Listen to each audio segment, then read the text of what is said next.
Em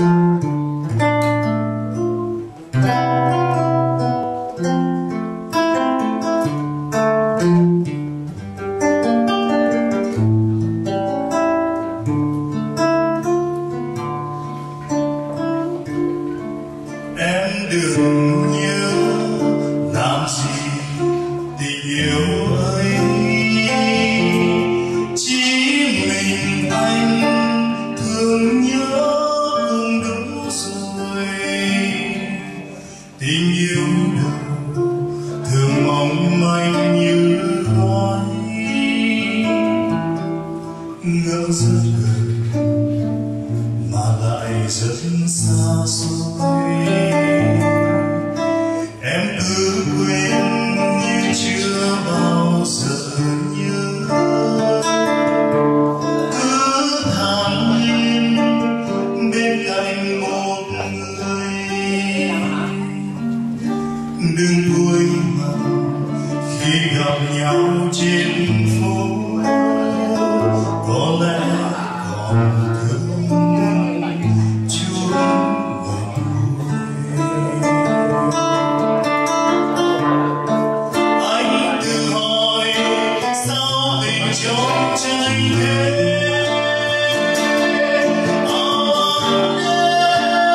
để rồi đi cũng vội, nên em cứ đến rồi thản nhiên đi mãi như cơn mưa rào, ngày nắng cũng thế thôi.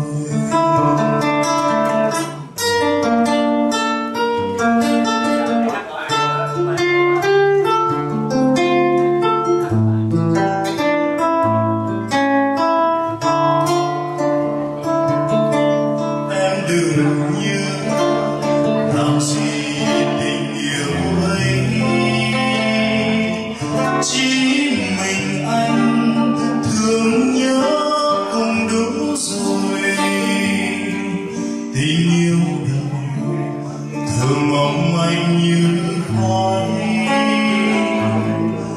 ngỡ rất gần mà lại rất xa xôi.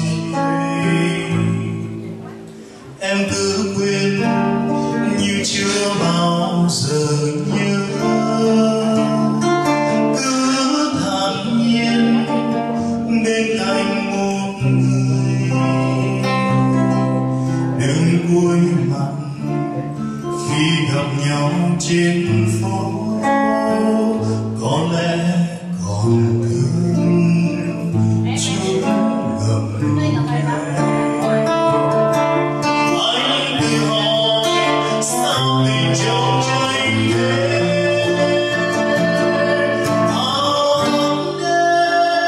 để rồi đi cũng vội, nhưng em cứ đến rồi thản nhiên đi mãi như cơn mưa rào, ngày nắng cũng thế thôi. Anh tự hỏi sao tình trong tranh thế,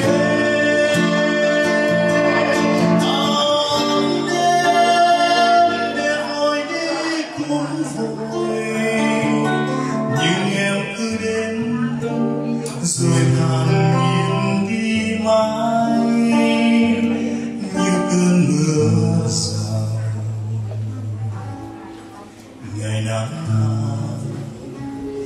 cũng thế.